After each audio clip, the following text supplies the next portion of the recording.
String concatenation. String concatenation is the process of combining two or more strings together. In Python, we can use the plus operator to concatenate strings.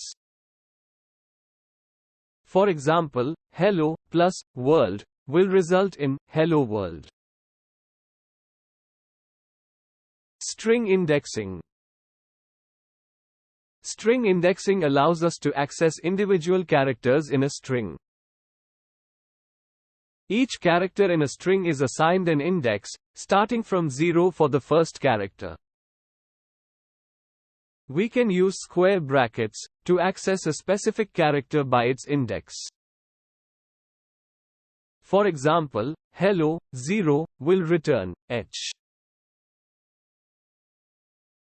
String slicing. String slicing allows us to extract a portion of a string. We can specify a range of indices to slice a string. The syntax for string slicing is start, end, where start is the index of the first character to include and end is the index of the first character to exclude. For example, hello, 1 is to 4, will return L.